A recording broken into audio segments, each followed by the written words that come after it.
Gelo şaşikirin zahmetlere yan gotina wan her du peyvên serbaz. Bibore.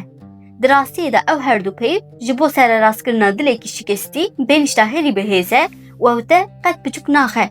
Bereva jî te dêw dike.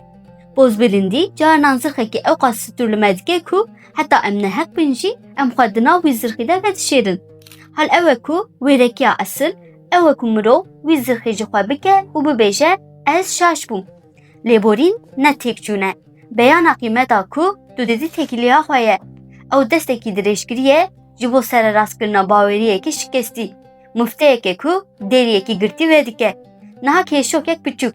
Cavên xwe bigire û bifikire. Bîranînekî xwe bîne bîra xwe. Ku te dizanî tu neheqî li ji ber pozbilîndiya xwe te lêborîn nexwest. Wê gavê te çi hîs kir? Gotera me ya berfire li ser malpera me ye. û dikarin nêrînên xwe binivîs xêz an jî bi peyamekî dengî bi me re parve bikin. Ê peyamûtiyem di beşa daxuyaniyê de ne.